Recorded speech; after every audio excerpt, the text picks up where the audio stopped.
Nous étions en 1989, à l'extrémité est de Long Island. C'était à la mi-juillet, par une belle et chaude journée d'été, parfaite pour sortir sur l'eau. Mon père avait un bateau de pêche de 17 pieds, que nous appelions tous affectueusement le Puissant Mou. Il était équipé d'un moteur hors-bord de 90 chevaux, appelé le Tour de Pouvoir. Nous avons beaucoup de surnoms pour certaines choses, je suppose. Quoi qu'il en soit, c'était un 6 cylindres en ligne avec une console centrale dotée d'une petite banquette à l'avant, juste assez grande pour contenir une glacière et se protéger du soleil. Il y avait une petite cale dans la couchette en V où nous entreposions tous nos gilets de sauvetage ainsi que l'ancre, et une main courante en métal branlant autour de la proue qui aurait probablement pu utiliser quelques vis supplémentaires pour la resserrer. Mais c'était le cas. Toujours attachés. Nous aimions tous nous asseoir là-haut, nous y tenir à vitesse de croisière, crier de rire lorsque nos orteils touchaient l'eau en contrebas. Beaucoup de souvenirs ont été créés sur ce bateau, et beaucoup d'histoires, dont certaines que je n'oublierai pas de sitôt.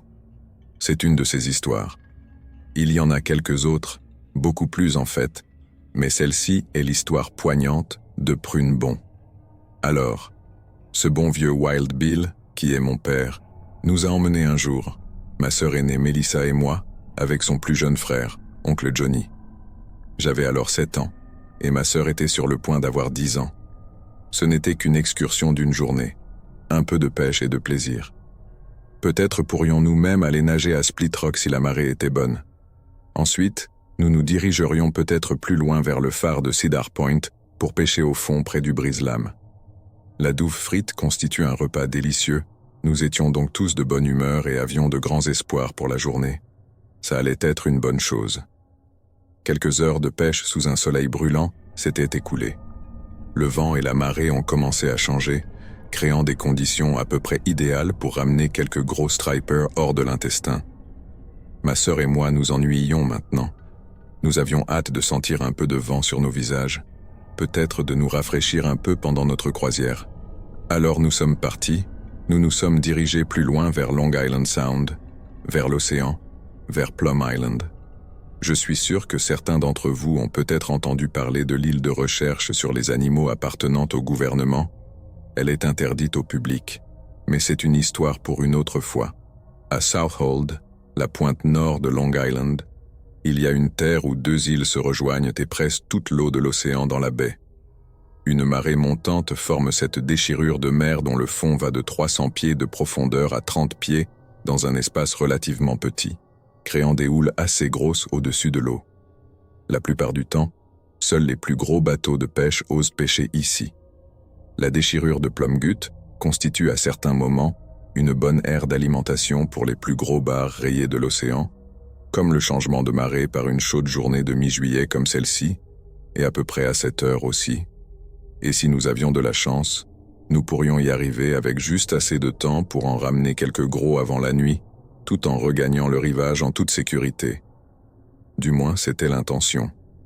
La mer était calme à la sortie, pas vitreuse, mais lisse avec des vagues qui semblaient devenir de plus en plus grosses à mesure que le vent se levait. Nous profitions tous simplement de la balade. Le soleil était haut et il faisait chaud dehors. Les embruns provenant de la proue du bateau traversant les vagues étaient agréables et rafraîchissant notre peau brûlée par le soleil. Nous rions ensemble, essayant de tenir bon pour le trajet. Mais c'est l'océan, et le temps peut changer en un rien de temps, surtout à l'extérieur. L'intestin. C'est très imprévisible. Il peut s'agir d'une journée claire et ensoleillée 1 minute, et la suivante, sombre, grise et orageuse. Et c'est exactement ce qui s'est passé. Le ciel ensoleillé est rapidement devenu d'un gris inquiétant. Soudain, la nuit tombe et le vent se lève. L'eau est rapidement devenue blanche et les vagues sont devenues de plus en plus grosses. Notre petit bateau se balançait dans ces vagues à mesure qu'elles grandissaient, le vent nous fouettait maintenant. Nous avions peur, ma sœur et moi. Nous étions définitivement prêts à rentrer chez nous. Une tempête pointait à l'horizon et elle semblait se diriger droit vers nous. Ça allait frapper, et frapper fort. Mon père le savait. Après avoir regardé autour de lui le ciel qui changeait rapidement, il a regardé son frère, puis nous, les filles, et a finalement décidé qu'il était temps de tout remonter et de repartir. Mais à présent, la pluie tombait latéralement et nous tombait dessus au visage.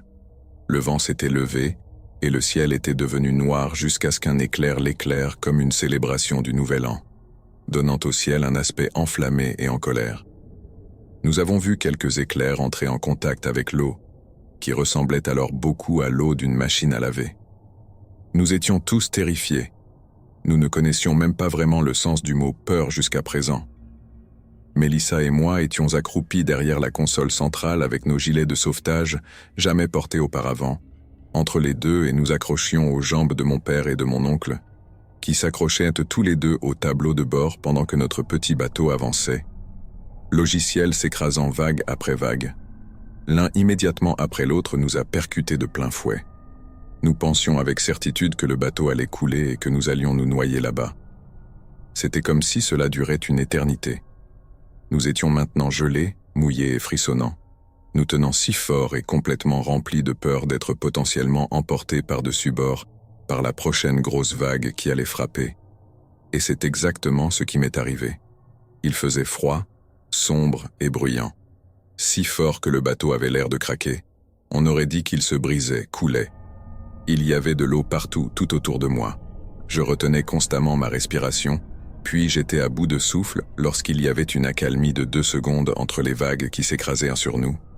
Il y avait un mur d'eau qui m'entourait, menaçant de me noyer là, dans ce petit bateau. Et puis, tout d'un coup, je me suis retrouvé en apesanteur. Tout est devenu calme autour de moi. J'ai été retourné et retourné, puis j'ai eu l'impression d'être maintenant à l'envers dans l'eau froide et blanche. J'ai tendu mes petits bras vers mon père, mais j'avais perdu la prise sur ses jambes. Je ne pouvais plus le sentir. Je ne pouvais pas sentir sa chaleur. Maintenant, j'avais encore plus peur. Puis, dans l'obscurité froide et silencieuse, j'ai senti ma main effleurer le métal au milieu de l'eau glacée. C'était la main courante sur la proue, elle était en dessous de moi. Je l'ai agrippée d'une manière ou d'une autre avec ma main gauche, mes pieds étendus au-dessus de ma tête, dans l'eau presque verticalement. Si je perdais mon emprise sur cette balustrade métallique branlante, j'étais sûrement fichu. Je serais emporté dans une seconde, je ne serais plus sur ce bateau. Je serais perdu en mer, au fond des eaux traîtresses et des vagues prune-bon. La prochaine chose que je savais, c'est que l'eau s'est ouverte autour de moi juste assez pour que je puisse respirer profondément et ouvrir les yeux. Il faisait encore sombre, mais devant mon visage, éclairé par un éclair, se trouvait une main.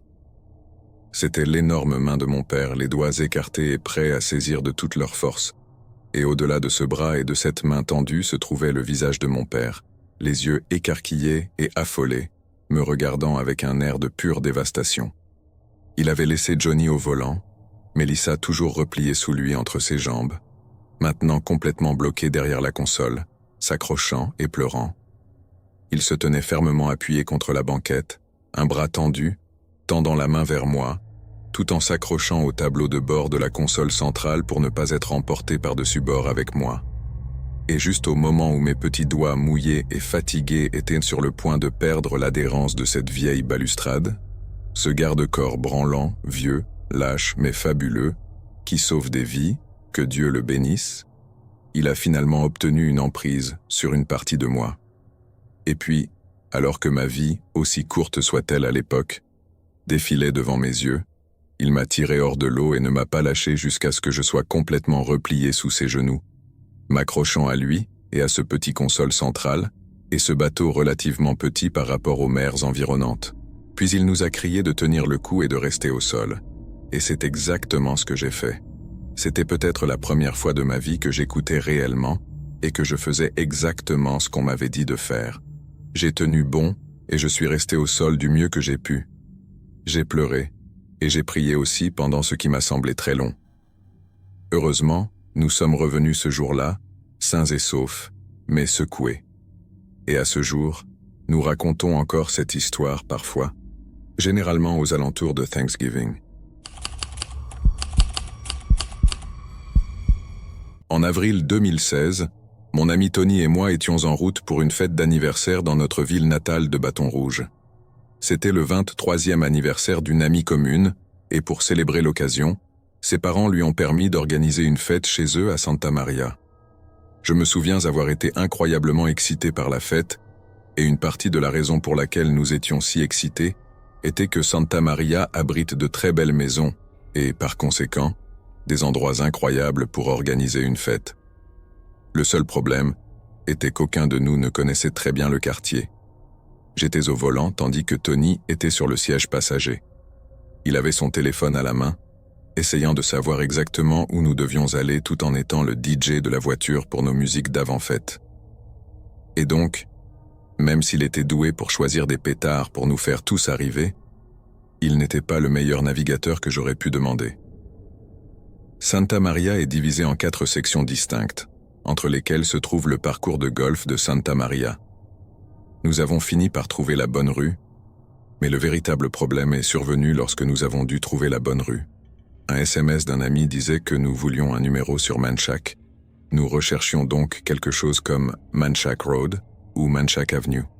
Mais ensuite, après avoir tourné sur Manchac Lake Drive que nous pensions être celle que nous voulions, nous nous sommes soudainement retrouvés face à Manchac Way Avenue, Manchac Trace Avenue et Manchac Crossing Avenue, 4 rues différentes toutes nommées Manchac, ce qui signifie que nous n'avions aucune idée de laquelle rue où se déroulait la fête.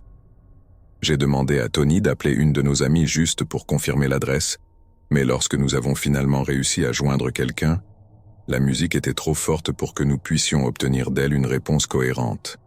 Elle a dit qu'elle vérifierait auprès de notre amie pour obtenir la bonne adresse et qu'elle nous rappellerait, mais elle ne l'a pas fait, et nous avons fini par parcourir Manchac en essayant de déterminer si c'était le numéro qu'il nous avait redonné, sur Manchac Way, ou le même numéro sur un autre Manchac. Nous avons essayé de rechercher des indices, des choses comme des voitures alignées devant la maison, des groupes de personnes discutant sur le porche, ou peut-être le genre de faible bruit de basse au loin. Les choses auraient été plus faciles si la fête avait eu lieu à l'intérieur, mais une partie de l'accord pour utiliser la maison de ses parents prévoyait que la fête se déroulerait dans le jardin et autour de la piscine.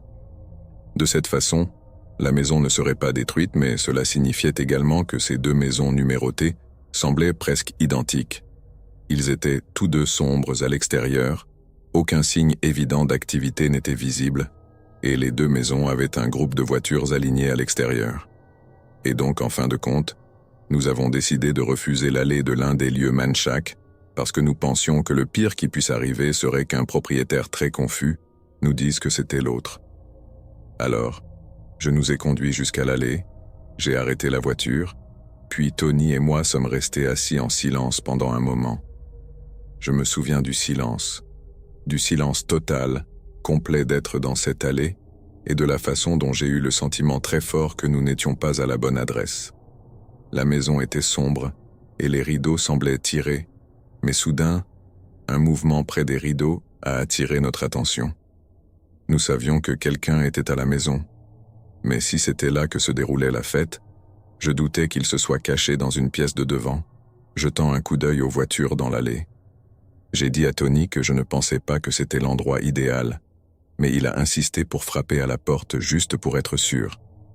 Je lui ai dit que je n'étais pas sûr que ce soit une bonne idée. Et puis, la dernière chose qu'il m'a dite, c'est « Quel est le pire qui puisse arriver ?» Avant que mon pare-brise ne se brise soudainement.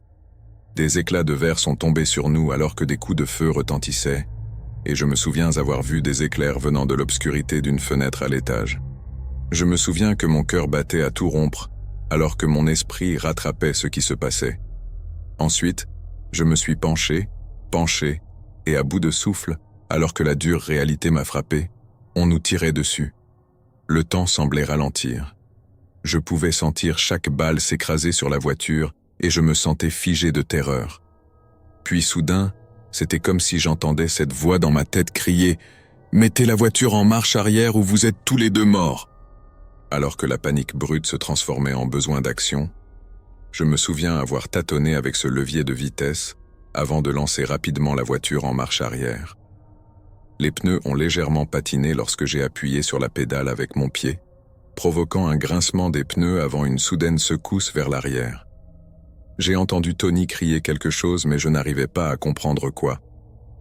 J'étais trop occupé à regarder dans le rétroviseur pour voir si quelqu'un était derrière nous. Ensuite, nous avons mis la voiture en marche et sommes partis à toute vitesse dans la nuit, l'air s'engouffrant dans la voiture là où le pare-brise avait disparu. Je me souviens de ce mélange de soulagement et de peur qui m'envahissait, alors que nous nous éloignions de ce danger. Mais j'étais toujours sous tension à cause de toute l'adrénaline, et j'étais sur le point de crier quelque chose comme « Oh mon Dieu, nous avons réussi !» Quand j'ai remarqué qu'on lui avait tiré dessus, j'ai poussé le moteur de la voiture à ses limites absolues, accélérant comme un fou alors que le monde extérieur devenait un flou d'éclairage public et d'ombre. Je me souviens avoir regardé Tony et avoir vu à quel point il était pâle, à quel point il semblait souffrir, puis la peur de le perdre s'est abattue sur moi comme une vague. Je n'arrêtais pas de lui crier de tenir bon, que nous allions à l'hôpital et que nous y serions dans quelques minutes à peine, car tout ce que j'avais à faire était de garder le pied sur terre, de rester sur l'autoroute et de prendre la rampe de sortie dès que nous avons vu le général Bâton Rouge. Je n'avais aucune idée du nombre de fois où Tony avait été abattu, et je pensais que j'avais peut-être été abattu aussi, mais je ne pouvais rien y faire parce que je devais garder les yeux sur la route pendant que j'allais et sortais du trafic. Et c'était probablement le pire dans toute cette histoire pour moi personnellement. L'idée que si je m'évanouissais au volant à ces vitesses, nous serions probablement tous les deux morts. Je pensais sentir du sang dans mon ventre et mes jambes parce qu'il faisait très chaud et humide là-bas. Mais comme je l'ai dit, je ne pouvais pas regarder, sinon ce serait la fin de la partie pour nous deux. Je me souviens avoir failli percuter une autre voiture alors que je faisais un écart sur la rampe de sortie, puis avoir failli m'écraser une deuxième fois alors que je dérapais dans le parking de l'hôpital. Je me suis arrêté presque juste devant les portes. J'ai sauté du côté conducteur, puis j'ai couru aux côtés de Tony tout en appelant à l'aide. J'ai ouvert sa porte, un peu plein d'espoir en raison de la rapidité avec laquelle nous y sommes parvenus. Mais quand j'ai vu le visage de Tony, j'ai paniqué. Il était blanc comme un drap, avait du mal à respirer et il y avait du sang partout. Ses yeux semblaient presque vitreux, comme s'il était à quelques minutes de la mort. Je n'arrêtais pas de lui crier de rester avec moi, lui secouant l'épaule tout en lui disant que de l'aide était en route. Puis la prochaine chose que je sais, c'est qu'un groupe d'ambulanciers se précipite pour faire sortir Tony de la voiture et l'emmener à l'hôpital. Alors qu'ils emmenaient Tony sur une civière, j'ai mentionné comment je pensais avoir été abattu. Tu te souviens que je t'ai parlé de la sensation de chaleur et d'humidité dans mon pantalon? Eh bien, ce n'était pas du sang, c'était de la pisse. Et pendant qu'on nous tirait dessus, j'ai fait pipi dans mon pantalon. J'ai lutté contre cette honte pendant un certain temps avant de l'accepter. Un marine qui a servi en Afghanistan m'a dit que certains de ses coéquipiers avaient toujours besoin de faire pipi très fort à chaque fois qu'ils se retrouvaient dans une fusillade. Ils s'allongeaient quelque part, comme sur le ventre, tirant sur les méchants, et celui-ci, marine, se roulait sur le côté, retirait sa saucisse puis commençait à pisser là où il était allongé.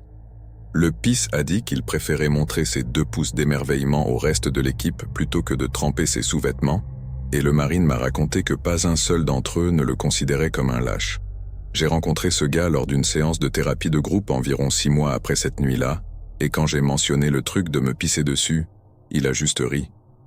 Au début, j'étais un peu offensé et il a dit qu'il riait simplement à l'idée que je me considérais comme un lâche. Il avait déjà entendu mon histoire, et il me considérait comme l'un des enfoirés les plus courageux qu'il ait jamais rencontrés. Il m'a dit que j'avais fait exactement ce qu'il fallait à la lettre en passant en mode action et en zoomant sur cet hôpital. Le simple fait de pouvoir reculer d'une allée sous le feu était impressionnant pour lui, mais ne pas s'écraser en chemin. Aller à l'hôpital, c'est ce qui lui a fait penser que je ferais un bon marine si jamais je voulais suivre ce chemin dans la vie. Et j'ai quand même réussi à garder le cap, et je lui ai juste dit « Merci mec, cela signifie beaucoup ». Mais quand je suis revenu à ma voiture, j'ai pleuré comme un bébé, et je veux dire, j'ai pleuré moche aussi. Pas une seule larme coulant sur ma joue, comme dans une situation de héros de film d'action. Cela ne signifiait pas seulement grand-chose, cela signifiait le monde entier pour moi. Et pour la première fois depuis que j'étais assis dans la salle d'attente de cet hôpital, je ne me sentais pas comme un déchet.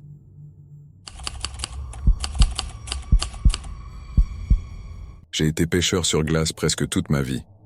Depuis que je suis en âge de tenir une canne à pêche, je suis sur le lac gelé chaque hiver, perçant des trous dans la glace et jetant des lignes dans l'eau glaciale en contrebas. Il y a juste quelque chose dans ce calme, cette solitude, que j'ai toujours trouvé réconfortant. Le monde ralentit là-bas. Les seuls bruits sont le craquement de la glace sous vous et les rafales de vent occasionnelles qui soufflent à travers les arbres sur le rivage. Pour moi, c'est un rituel, une façon de se réinitialiser et de retrouver un peu de paix après le chaos de l'année. Chaque hiver, dès que la glace était suffisamment épaisse, mon cousin Teddy et moi préparions notre équipement et partions au lac. Nous avions installé notre maison de pêche sur glace, un petit abri de fortune avec juste assez de place pour nous deux et nos cannes, et bien sûr, un petit radiateur pour garder le froid à distance. Nous passions des heures, parfois même des jours, à attendre qu'un poisson morde. C'était notre évasion, notre sanctuaire. La plupart des habitants de la région ont fait de même, se regroupant dans de petits villages de fortune sur la glace, leurs abris blottis suffisamment près les uns des autres pour se réchauffer et avoir un peu de compagnie. Il y avait toujours un bon sentiment de camaraderie entre les pêcheurs, une compréhension commune que nous étions tous là pour la même raison. Il ne s'agissait pas seulement du poisson, il s'agissait de toute l'expérience, des histoires que nous racontions à notre retour à terre. Mais un hiver, Teddy et moi avons décidé de faire les choses un peu différemment. Nous étions un peu fatigués du bruit, des bavardages, du tintement des bouteilles de bière, alors que les autres pêcheurs se blottissaient les uns contre les autres et tiraient sur la brise. Nous voulions nous évader, trouver un endroit au bord du lac où nous pourrions être vraiment seuls.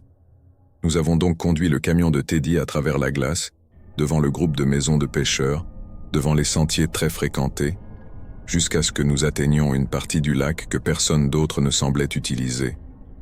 C'était un long trajet, peut-être 1 kilomètre ou 2, serpentant à travers un épais bosquet d'arbres qui s'avançait dans le lac. La glace était épaisse ici, plus d'1,20 m à certains endroits, suffisamment solide pour supporter le poids d'un camion. Nous avons trouvé un endroit parfait, isolé, calme, avec une vue sur la nature gelée qui s'étend dans toutes les directions. C'était exactement ce que nous recherchions. Nous avons installé notre maison, percé nos trous, et nous sommes installés pour une longue journée de pêche. Le soleil commençait à peine à se lever, projetant une lumière pâle sur le paysage enneigé. Il n'y avait personne d'autre dehors, pas une âme en vue. C'était comme si nous avions le monde entier pour nous seuls. Pendant un moment, c'était parfait. Les poissons mordaient, le ciel était clair et le seul bruit était le craquement et le gémissement occasionnel de la glace sous nous. Nous sommes restés dehors toute la journée, attrapant plus de poissons que nous ne savions quoi en faire. Au moment où le soleil a commencé à descendre sous l'horizon, nous sourions tous les deux comme des enfants le matin de Noël. Nous avons laissé la glacière là où elle se trouvait, en prévoyant de revenir le lendemain, peut-être même le surlendemain. C'est une pratique assez courante ici. Une fois que vous avez trouvé un bon endroit, vous ne voulez vraiment pas l'abandonner facilement. Nous avons emballé notre équipement, chargé dans le camion et sommes retournés en ville, attendant déjà avec impatience notre prochain voyage là-bas. Au cours des 2 semaines suivantes, cette petite glacière est devenue notre second chez-soi. Chaque week-end, nous y allions en voiture, juste nous deux, passant des heures à pêcher, à discuter ou même simplement assis en silence, profitant du calme et de la tranquillité.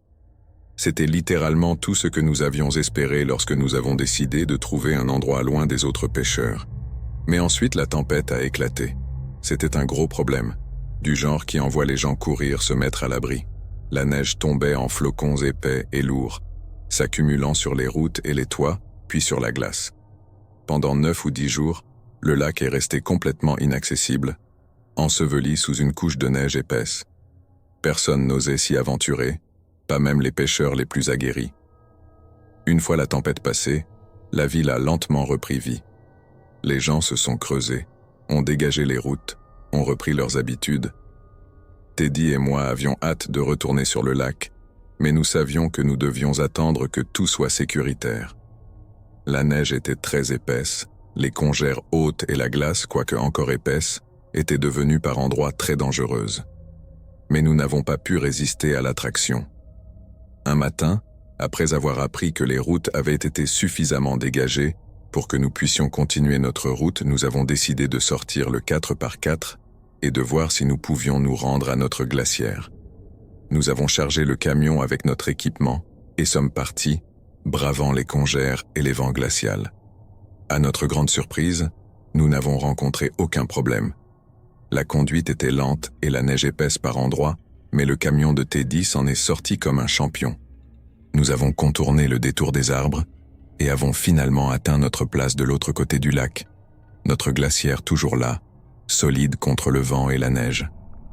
Mais à mesure que nous nous approchions, quelque chose n'allait pas. La neige autour de la maison était remuée, piétinée par des empreintes de bottes et marquée par des traces de traîneaux ou quelque chose de similaire. Il y avait des signes que quelqu'un était là récemment aussi, à ce qu'il semble être. « Tu penses que quelqu'un d'autre a trouvé notre place ?»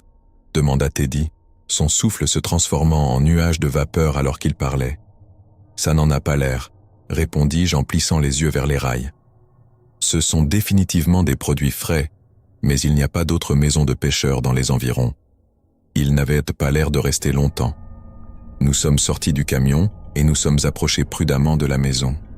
Il y avait des détritus éparpillés partout, des emballages vides, des morceaux de nourriture et ce qui ressemblait au reste d'un petit feu de camp à proximité. Étrange. La plupart des gens qui venaient ici étaient donc plutôt respectueux, soucieux de ne laisser aucune trace de leur présence. Celui qui était venu ici ne semblait définitivement pas s'en soucier du tout. « Vous pensez que c'était peut-être du gibier et du poisson ?» suggéra Teddy. « Peut-être qu'il veillait simplement à ce que tout le monde quitte le lac avant la tempête. »« C'est possible, » ai-je dit, mais les déchets ne correspondaient pas à cette théorie. Les gardes-chasse n'auraient pas laissé un tel gâchis. Non, c'était quelqu'un d'autre. Peut-être que quelqu'un a été pris dans la tempête et a simplement utilisé la maison comme abri. « Je suppose que nous ne le saurons jamais, » dit Teddy avec un haussement d'épaule. « Préparons-nous. Je veux passer quelques heures avant que le soleil ne se couche. Nous avons passé environ 1 heure à remettre de l'ordre dans la glacière, à nettoyer tous les déchets, à repercer les trous dans la glace et à installer nos cannes. Une fois que nous avons terminé, le soleil était haut dans le ciel, projetant de longues ombres sur le lac enneigé. Mais alors que nous nous préparions pour ce que nous espérions être une journée de pêche productive, les choses ont commencé à devenir étranges. Tout a commencé avec l'eau. Alors que je vérifiais l'une des lignes, j'ai remarqué quelque chose qui flottait juste sous la glace. Au début, je pensais que ce n'était que des débris, peut-être des feuilles ou des morceaux de matière végétale coincés sous la glace, mais en y regardant de plus près, j'ai réalisé que c'était tout autre chose. « Teddy » ai-je appelé en lui faisant signe. « Viens jeter un œil à ça. » Teddy s'approcha et regarda dans le trou. « Qu'est-ce que c'est ?»« Je ne suis pas sûr, » dis-je en fronçant les sourcils. « On dirait des emballages et... c'est de la viande ?» Teddy se pencha plus près, plissant les yeux vers les formes sombres sous la glace. « Très bien. Qui diable jetterait des déchets dans un trou de pêche ?» Nous avons tous deux regardé ces étranges débris flottant sous la glace, essayant de leur donner un sens. Il y avait des morceaux de papier, des emballages en plastique, et ce qui ressemblait à des morceaux de viande crue, ensanglantés et flottant juste sous la surface. Peut-être que celui qui était ici auparavant a aussi utilisé les trous comme poubelle, suggéra Teddy, mais sa voix était incertaine. Mais je ne sais pas pourquoi ils jetteraient de la viande là-bas. Je n'avais pas de réponse à lui donner. Mais tout cela commençait tout juste à me donner la chair de poule. Au fur et à mesure que la journée avançait, nous avons trouvé des choses plus étranges dans l'eau. Des morceaux de vêtements, d'autres emballages, et ce qui ressemblait même à un morceau d'os. Il était assez évident que quelqu'un avait utilisé notre lieu de pêche comme dépotoir ou quelque chose du genre, mais je ne savais pas trop quoi, et cette pensée me donnait la chair de poule. Et peut-être que nous devrions juste arrêter ça. Qu'en penses-tu ? Dit finalement Teddy en jetant un coup d'œil au ciel qui s'assombrissait. On dirait qu'une autre tempête pourrait arriver. J'ai levé les yeux et j'ai vu les gros nuages se rassembler à l'horizon. La dernière chose que je voulais, c'était me retrouver ici, dans une autre tempête de neige. Ouais, tu as probablement raison. Faisons simplement nos valises.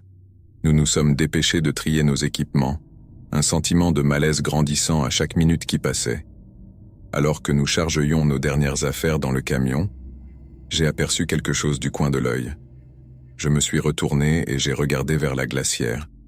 Là, debout contre les congères, se tenait un homme. Il était grand et mince, ses vêtements sombres et en lambeaux. Il resta immobile, nous observant avec une intensité qui me glaça le sang. Son visage était obscurci par les ombres, mais je pouvais sentir ses yeux directement sur moi, me transperçant comme un prédateur évaluant sa proie. « Teddy », murmurai-je sans quitter l'homme des yeux, « tu vois ça ?» Teddy se tourna et suivit mon regard, son visage pâlissant immédiatement.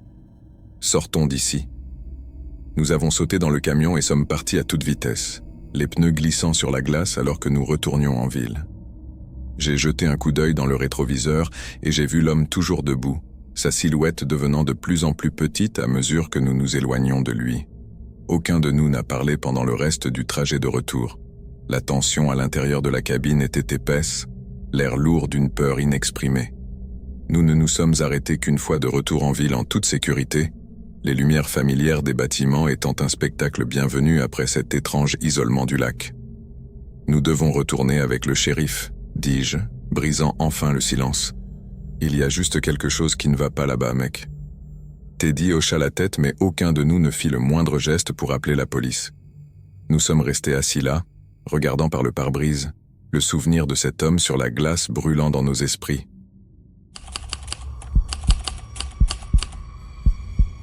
J'ai toujours trouvé un étrange confort dans l'isolement. Le genre de réconfort que l'on ne peut vraiment obtenir que lorsqu'on est à des kilomètres et des kilomètres de la civilisation, avec rien d'autre que de l'eau sous soi et le ciel au-dessus de soi. C'est pourquoi chaque année, sans faute, je charge ma Subaru de tout mon équipement et je me dirige vers l'arrière-pays du Colorado. Il y a ce réservoir là-bas, caché dans un canyon avec des falaises s'élevant de chaque côté, avec une eau si profonde et si claire qu'on peut voir directement jusqu'au fond, où les arbres centenaires gisent comme des fantômes. La plupart des gens s'en tiennent à la moitié avant du réservoir, où l'eau est large et les falaises offrent des endroits privilégiés pour la plongée en falaise. C'est presque comme un piège à touristes, avec des paddleboarders et des kayakistes parsemant l'eau comme des fourmis lors d'un pique-nique. Mais moi, j'aime pousser plus loin. Je navigue à travers les méandres du réservoir jusqu'à atteindre l'extrémité, où l'eau s'entonne dans une série de ruisseaux qui se frayent un chemin à travers la nature sauvage. L'arrière du réservoir est un monde différent. Le cours d'eau se rétrécit, cerné d'arbres qui se dressent comme des sentinelles, dont les racines s'enfoncent dans la terre. Les seuls bruits sont le doux clapotis de l'eau contre le kayak et le cri occasionnel d'un oiseau. Près du barrage qui marque la fin du réservoir, l'eau devient traîtresse. Il est obstrué par des bûches et des débris provenant d'opérations forestières antérieures. C'est comme pagayer dans un cimetière d'arbres, leurs restes squelettiques flottant à la surface. La plupart des gens l'évitent. C'est trop de problèmes pour trop peu de récompenses. Mais pour moi, c'est une porte vers une vraie solitude. Ma matinée était comme les autres. Le soleil était à peine au-dessus de l'horizon lorsque j'ai attaché le kayak au toit, emballé mon équipement et pris la route. Le trajet en lui-même s'est déroulé sans incident, ma seule compagnie étant un camion occasionnel ou peut-être même un SUV, probablement dirigé vers le même réservoir. Au moment où j'atteignis le rivage, l'endroit grouillait déjà d'activité. Des enfants barbotaient dans les bas-fonds, des groupes de kayakistes se préparaient à partir, les rires résonnaient sur les falaises. J'ai poussé mon kayak, glissant sans effort sur l'eau. La première partie du voyage était toujours la plus fastidieuse. Éviter les autres plaisanciers, contourner les paddleboarders qui semblaient n'avoir aucun sens de l'orientation, éviter les nageurs qui s'aventuraient trop loin du rivage. Ce n'est que lorsque j'ai franchi ce premier virage que j'ai commencé à sentir la tension dans mes épaules s'atténuer. La foule a finalement diminué et le bruit a commencé à s'estomper, remplacé par le doux bruit de l'eau clapotant contre les falaises.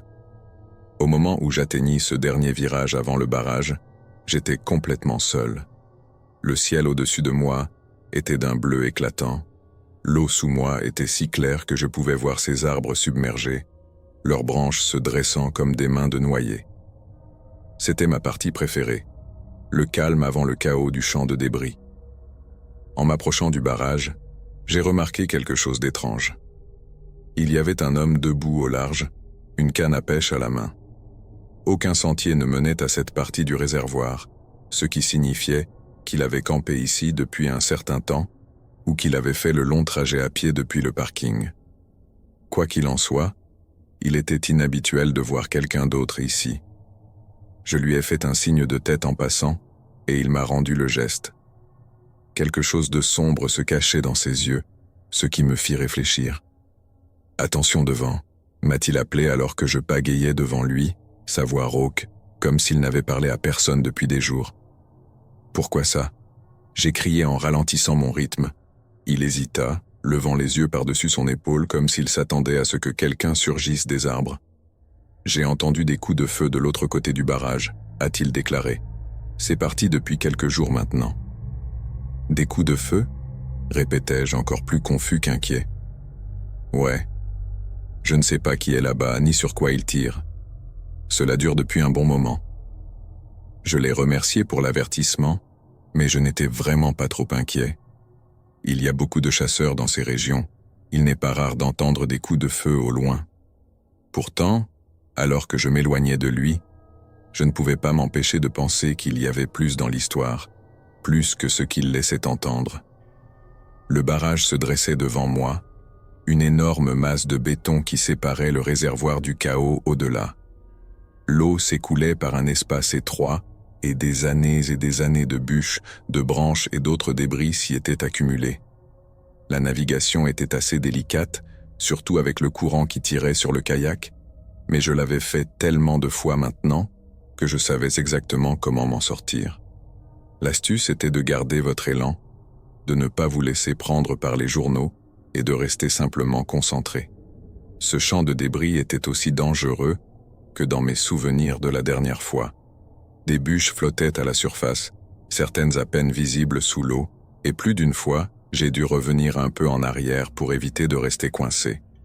À un moment donné, le kayak a heurté une branche submergée et j'ai grimacé en sentant le fond du bateau frotter contre le bois. Mais j'ai réussi à passer. Très vite, j'étais de l'autre côté. L'eau ici était différente. Plus sombre, plus froide. Il y avait un calme étrange qui me faisait dresser les poils sur la nuque. Le ruisseau que j'ai suivi serpentait à travers la forêt dense, les arbres se refermant au-dessus comme un tunnel. C'était beau d'une certaine manière, le genre de beauté sauvage et indomptée qui vous donne l'impression d'être la première personne à avoir jamais mis les pieds ici. Mais c'était aussi déstabilisant. Le silence était tout simplement trop complet et les ombres trop profondes.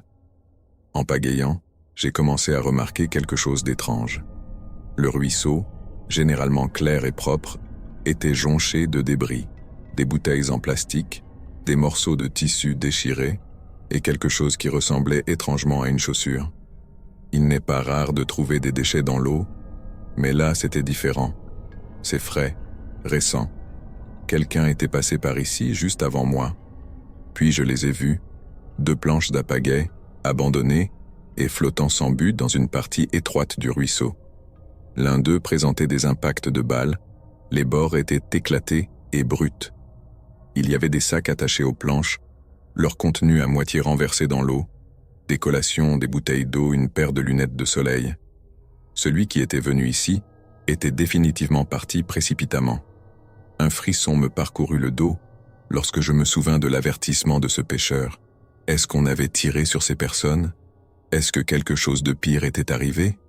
J'ai hésité, ma pagaie planant au-dessus de l'eau. Chaque instinct en moi me criait de faire demi-tour, de retourner en sécurité dans le réservoir et d'oublier que j'avais même vu tout cela. Mais la curiosité a eu raison de moi. Je devais savoir ce qui se passait. J'ai continué, mon kayak glissant silencieusement sur l'eau. Le ruisseau se tordait et tournait. Les arbres se rapprochèrent de plus en plus, leurs branches se tendant vers moi comme des mains. Plus j'avançais, plus le sentiment d'être observé grandissait. Une démangeaison entre mes omoplates qui ne voulait pas disparaître.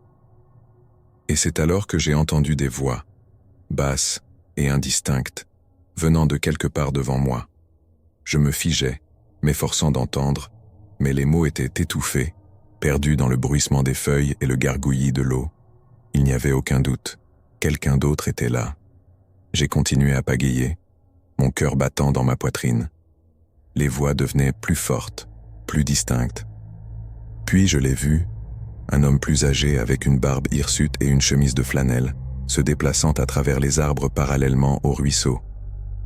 Il essayait de se cacher, mais le terrain était trop accidenté, les sous-bois trop épais. Il ne m'a pas vu au début. Il était trop concentré sur l'endroit où il allait. Mais quand il l'a fait, ses yeux se sont fixés sur les miens et mon sang s'est immédiatement glacé. Il tenait un fusil de chasse à la main, le canon brillant sous la lumière tachetée du soleil. Je n'ai pas attendu de voir ce qu'il ferait. J'ai enfoncé ma pagaie dans l'eau et j'ai propulsé le kayak aussi vite que possible. L'homme a crié quelque chose, mais je n'ai pas arrêté de l'écouter. J'ai contourné un virage dans le ruisseau, ma respiration étant saccadée, le kayak heurtant des rochers et des branches alors que je continuais. Pendant un moment, j'ai cru que je l'avais perdu. Le ruisseau s'ouvrait sur une section plus large, et je pouvais voir les contours du lac devant moi, sa surface comme du verre reflétant le ciel. Mais c'est à ce moment-là que je les ai vus, 2 autres hommes, debout sur une bûche tombée qui enjambait le ruisseau, bloquant mon chemin. L'un d'eux avait un revolver et l'autre un fusil, tous deux braqués directement sur moi. « Arrêtez-vous là !» aboya celui qui tenait le revolver, sa voix résonnant dans les arbres.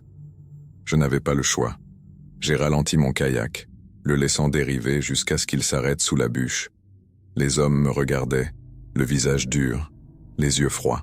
« Qu'est-ce que tu fais ici ?» demanda l'homme au fusil, d'un ton plus curieux qu'accusateur. « Juste du kayak », répondis-je, essayant de garder ma voix ferme. « Explorer la région. Je viens ici depuis des années. » L'homme au revolver échangea un regard avec son compagnon.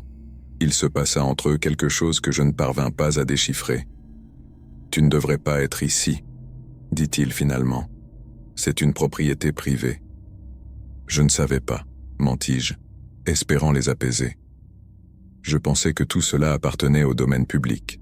« Ce n'est pas le cas, » a déclaré le carabinier. « Faites demi-tour et revenez par où vous êtes venu. » J'ai hoché la tête, serrant plus fort ma pagaie. « Très bien, ça fera l'affaire, » dis-je en me forçant à sourire. « Je vais rentrer tout de suite. Assurez-vous de dire à toute autre personne que vous voyez de rester en dehors de cette zone, » a ajouté l'homme au revolver d'une voix aussi dure que l'acier. « Nous ne voulons plus de visiteurs ici. »« Ouais, je ferai en sorte de le faire, » promis-je, même si je savais que je ne verrais personne d'autre sur le chemin du retour. Personne d'autre n'était assez fou pour s'aventurer aussi profondément dans la nature, et certainement plus maintenant, après ce que j'avais vu. Ils n'ont jamais baissé leurs armes, même lorsque j'ai commencé à revenir par où je suis venu. Je pouvais sentir leurs yeux toujours sur moi, me brûlant le dos alors que je mettais le plus de distance possible entre nous. Mon cœur battait à tout rompre dans mes oreilles, et je combattais l'envie de regarder par-dessus mon épaule, craignant de les voir me suivre. Je ne me sentais pas en sécurité jusqu'à ce que le ruisseau se courbe devant moi, me faisant disparaître de leur vue. Je ralentis, m'accordant un moment pour reprendre mon souffle. J'ai remarqué que mes mains tremblaient, et j'ai dû serrer fermement la pagaie pour l'empêcher de glisser hors de ma portée. Qu'est-ce que c'était que ça? Qui étaient ces hommes? Que faisaient-ils là-bas? Les mots « propriété privée » résonnaient dans mon esprit. Mais je savais que c'était un non-sens. C'était un terrain public, une forêt nationale. Personne n'avait le droit de le revendiquer pour lui-même. Sauf que, peut-être qu'ils l'ont fait. J'ai entendu de nombreuses histoires de personnes installant des opérations illégales dans des zones reculées, des alambics de moonshine, des laboratoires de méthamphétamine et, plus récemment, des sites de culture de marijuana. Le Colorado avait légalisé l'herbe, mais cela n'empêchait pas les gens d'essayer de la cultiver et de la vendre discrètement, surtout ici où personne ne risquait de la rencontrer par hasard, ou du moins, personne qui vivait pour raconter cette histoire. J'ai frissonné malgré la chaleur du soleil. J'avais eu de la chance. Trop de chance. Si ces hommes avaient été de pire humeur, ou si j'avais dit quelque chose de mal, je ne m'en serais peut-être pas sorti, mais je ne pouvais pas me débarrasser du sentiment que ma chance s'épuisait rapidement. Lorsque d'autres enfants demandaient des jeux vidéo ou des chaussures de football pour leur anniversaire, je voulais un appareil photo jetable, et le processus de développement des images me semblait tout simplement magique. Ma passion pour la photographie m'a accompagné jusqu'au lycée, à la grande frustration de mes parents, car je manifestais très peu d'intérêt pour les études. Je comprends pourquoi ils étaient ainsi stressés par mes mauvais résultats scolaires. Je n'aimais pas être dérangé par les professeurs tous les jours.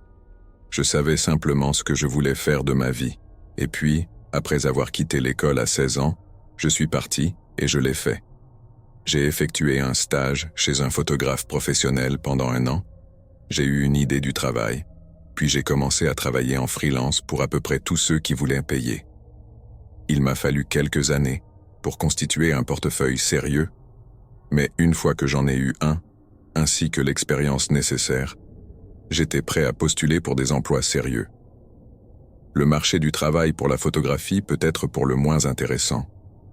Sans entrer dans trop de détails sinistres ou fastidieux, il n'y avait pas grand-chose qui ne soit excessivement miteux ou excessivement ennuyeux.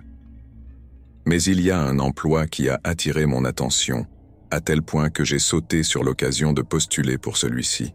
Photographe à l'étranger pour Les Temps, l'un des journaux les plus prestigieux de l'histoire britannique. J'ai postulé, puis j'ai eu un entretien si fragile que j'étais persuadé qu'il m'avait échappé. Mais d'une manière ou d'une autre, quelqu'un a vu un certain potentiel en moi, et j'ai reçu un appel avec de bonnes nouvelles quelques jours plus tard. Ce travail m'a emmené partout dans le monde et c'était incroyable. Mais ensuite, de temps en temps, j'avais l'occasion d'aller dans un endroit un peu risqué. Je suis allé en Afghanistan en 2011, en Irak en 2012, puis en janvier 2014, on m'a demandé si je voulais aller en Syrie. Et pour ceux qui ont besoin d'un bref aperçu, la guerre civile syrienne a débuté au milieu de l'année 2001, après une année de protestations enflammées et de violentes répressions gouvernementales. L'année 2013 a été une année d'escalade où divers groupes rebelles armés ont obtenu toutes sortes de soutiens étrangers avant de se lancer dans le combat contre les forces gouvernementales. Mais ensuite, 2014 ont marqué un changement net dans le paysage de cette résistance. Avant la fin de l'année 2013, il s'agissait essentiellement de groupes laïques de rebelles pro-démocratie, combattant sous la bannière de l'armée syrienne libre. Mais juste après la nouvelle année, nous avons commencé à entendre parler de l'apparition de ces groupes islamistes et djihadistes, dont certains seraient liés à Al-Qaïda. Le travail de notre équipe consistait à se rendre à Alep, à contacter notre contact au sein de l'armée syrienne libre, puis à établir quelles relations, le cas échéant, entretenait l'ASL avec les djihadistes. Nous sommes arrivés en Turquie fin février, avons passé quelques jours dans une ville proche de la frontière syrienne, puis avons traversé la frontière début mars. C'était un sentiment complètement différent de celui de l'Irak et de l'Afghanistan, car lorsque j'ai visité ces pays, les combats dans ces deux endroits avaient commencé à s'apaiser. La Syrie, en revanche, était un conflit vivant, une guerre en cours. Nous n'avons pas pris l'avion militaire ni traversé la frontière après avoir fait vérifier nos passeports. Nous sommes entrés en Syrie sans autorisation, sans filet de sécurité et sans aucune idée de ce qui allait se passer. Et laissez-moi vous dire que c'était très différent. Après avoir traversé l'est d'Alep, nous avons rencontré notre contact rebelle à un endroit appelé Jabal Badro. Le journaliste avec qui j'étais, Ben, avait travaillé avec Omar lors d'un précédent voyage à Alep en 2011. Donc pour eux, ce fut une réunion assez émouvante. Ben avait conquis Omar et son unité de rebelles en leur apportant des cartouches de cigarettes et des boîtes de médicaments de base, et il a fait la même chose lorsque j'étais avec eux en 2014. Apparemment, distribuer du paracétamol et des paquets de cigarettes vous rend très populaire dans une zone de guerre. Ainsi, la semaine que nous avons passée avec l'unité d'Omar a été aussi positive que productive.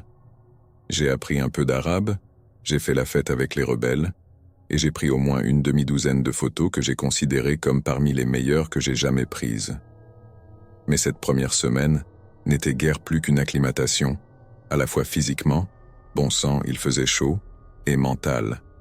parce que nous avions prévu de passer notre deuxième semaine avec un autre groupe de rebelles qui, contrairement au groupe d'Omar, était beaucoup plus lié au groupe djihadiste connu comme le Front Nosra.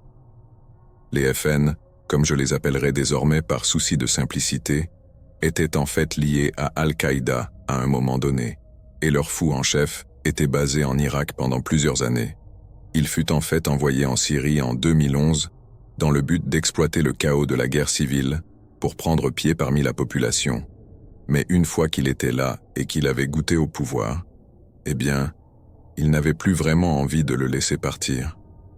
Le fou en chef du FN n'était que cela, mental, mais il n'était pas stupide. Il savait que kidnapper des journalistes et leur couper la tête était une très mauvaise idée, et que s'il voulait continuer à mettre la main sur les armes que les États-Unis et l'Union européenne fournissaient aux groupes rebelles plus importants et moins effrayants, il le ferait.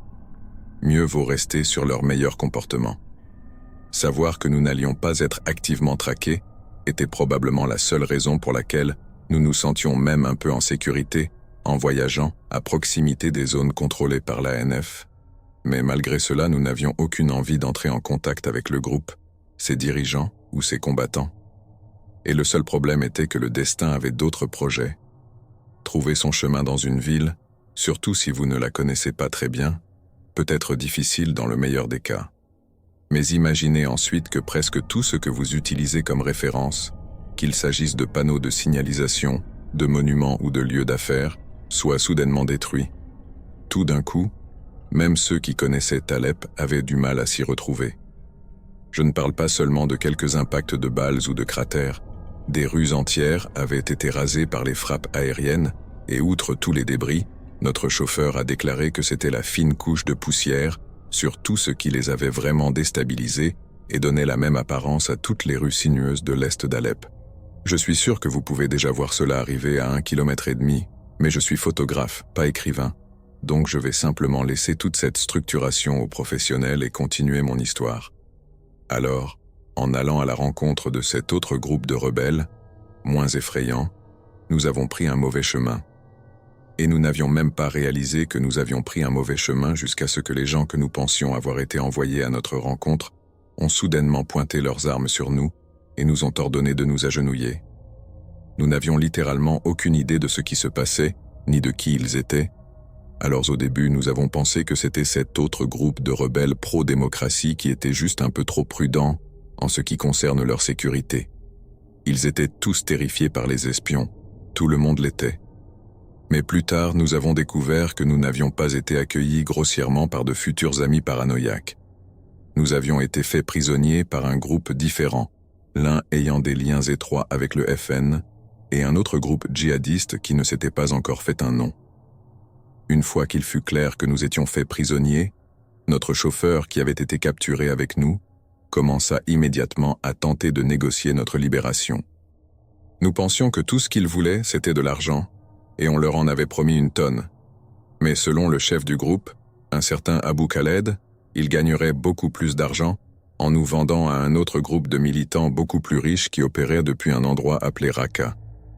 Nous avons demandé ce qui nous arriverait là-bas, mais Abu Khaled a répondu qu'il ne le savait pas et ne s'en souciait pas. Tout ce qui l'intéressait, c'était les énormes sommes d'argent que le groupe de Raqqa offrait à tous les prisonniers britanniques ou américains.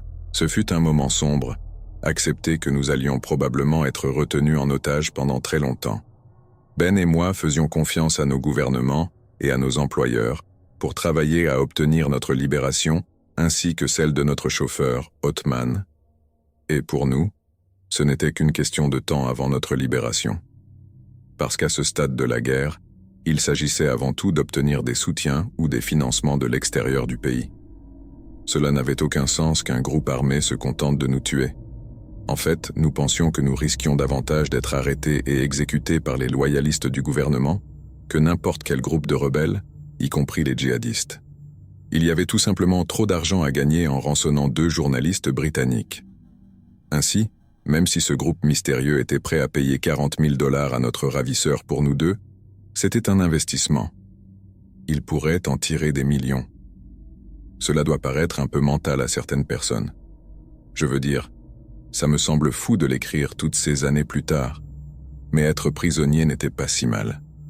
Le groupe qui nous a fait prisonniers voulait juste gagner un peu d'argent, et il détestait les loyalistes du gouvernement bien plus qu'il ne pourrait jamais nous détester. Alors après quelques jours, nos gardes ont commencé à s'habituer un peu à nous.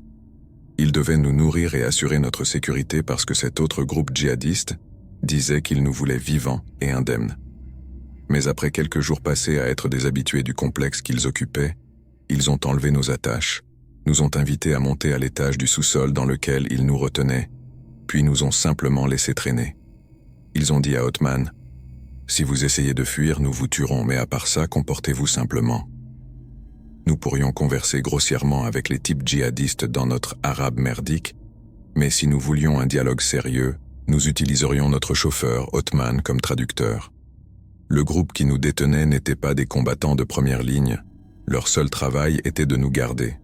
Et comme c'étaient en fait des gars plutôt bien qui venaient d'être entraînés dans le tourbillon de la guerre civile du pays, nous avons commencé à parler de ceci et de cela. Ils étaient très curieux de connaître notre vie à Londres. Et je suis extrêmement sérieux quand je dis qu'ils ont dû nous poser 1000 questions au cours de ces 9 jours de captivité. Ils voulaient en savoir à quoi ressemblait Londres, quel genre de choses nous mangions chez nous et dans quel type d'endroit nous vivions. Mais Abu, qui était clairement le garde le plus haut placé parmi eux, semblait particulièrement intéressé par les équipes de football que nous soutenions. Ben n'aimait pas beaucoup le football. Il est allé dans une école privée et s'est davantage intéressé au rugby.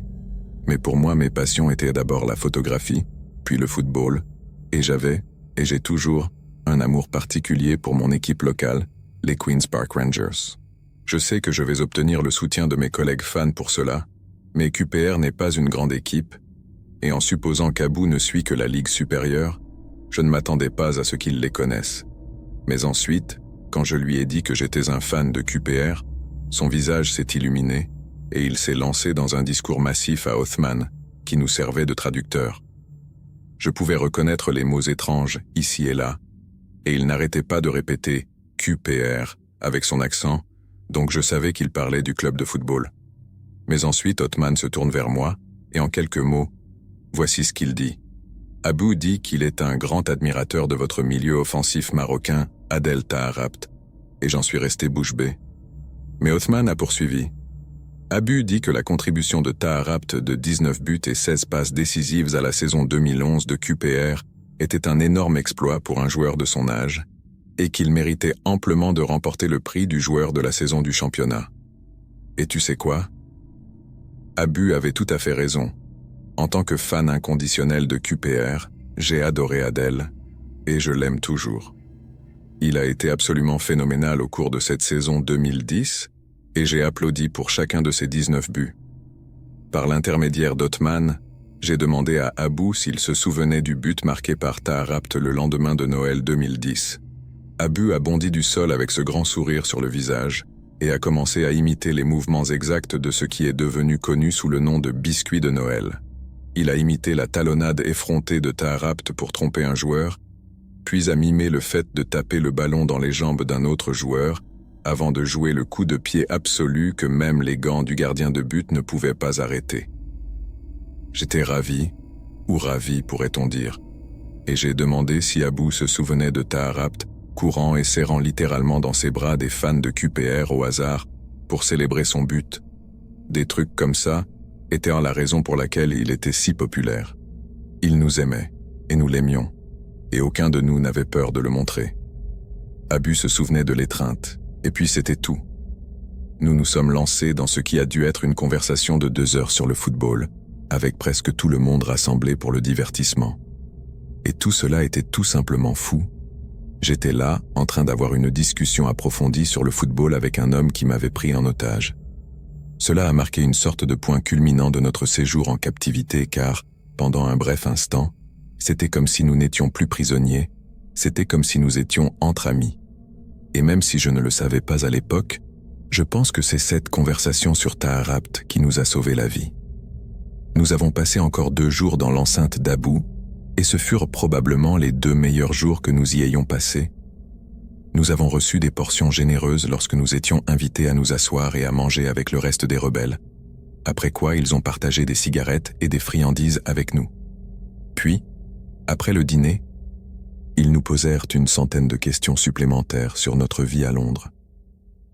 Cependant, après environ 1 heure de conversation, Abu a demandé si nous pouvions avoir un mot en privé, et par « privé », il voulait dire moi, lui, et bien sûr, Othman.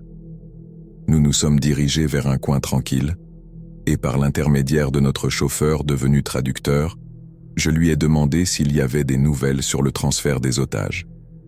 J'ai clairement fait comprendre que je ne lui faisais aucune exigence. J'avais juste peur de ne pas savoir quand et où nous serions transportés. Abu a regardé Othman, puis moi, puis après un soupir et un moment de réflexion, il a commencé à transmettre sa réponse à Osman pour qu'elle la traduise. Et tandis que je le regardais parler, j'ai vu la couleur disparaître lentement du visage d'Othman. Il s'est tourné vers moi et plus ou moins voici ce qu'il m'a dit. Abu dit qu'il hésite à nous vendre au groupe de Raqqa, a déclaré Othman.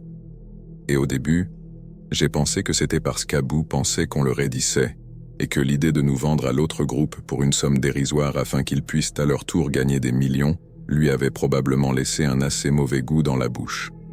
Mais ce n'est pas ce qui le dérangeait. Il a dit qu'il pouvait vivre avec la perspective de nous vendre à quelqu'un qui finirait par nous libérer. Mais ce n'est pas ce que cet autre groupe avait l'intention de faire. Cet autre groupe portait à l'époque quelques noms différents. Le Conseil des Moudjahidines de la Choura, l'Armée des Victorieux, la Congrégation du monothéisme et du djihad, mais le nom qui leur avait été donné dans les mois qui suivirent est celui qui perdurera.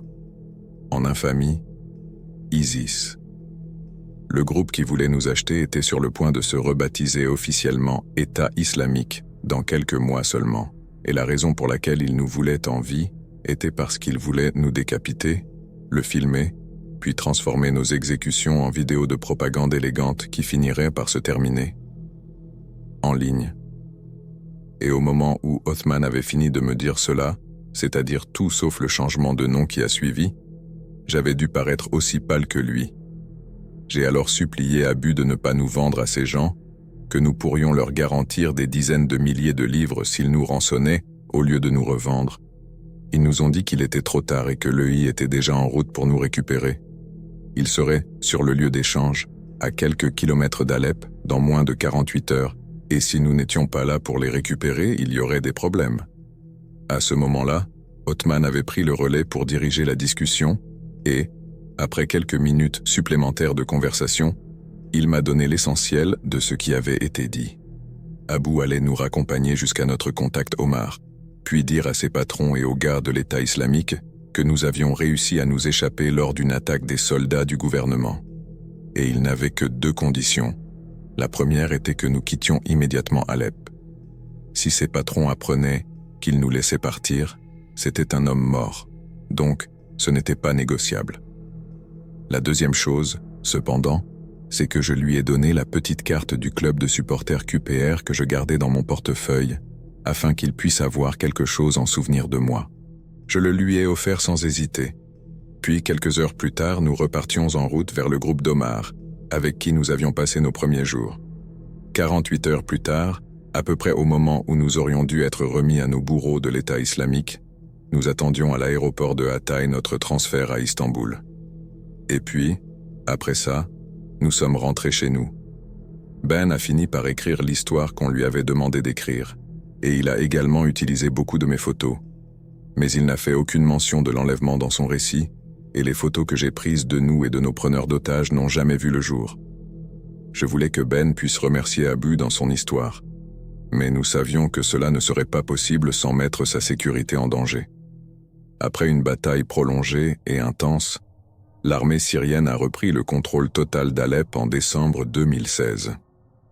Les médias d'État syriens ont ensuite annoncé qu'ils avaient entièrement sécurisé la ville après qu'un accord d'évacuation des combattants rebelles et des civils restants ait été conclu, ce qui signifie qu'il y avait peu de chances qu'Abu parvienne à s'en sortir vivant. Je sais qu'il n'était techniquement pas du bon côté de ce conflit, comme on dit, mais si vous le saviez, je ne pense pas que vous pourriez appeler un groupe de ce conflit les gentils et ne pas vous étouffer avec eux. Je ne sais pas ce qu'il a fait d'autre pendant la guerre, Mais Abu nous a sauvé la vie, et pour cela, je lui en serai éternellement reconnaissant. Je me demande parfois s'il est encore en vie et s'il a déjà réussi à quitter la Syrie. Donc, si par hasard vous entendez ceci à bout et que vous êtes près de Loftus Road, alors contactez-nous pour que nous puissions aller à un match ensemble et parler de football, en paix plutôt que de guerre.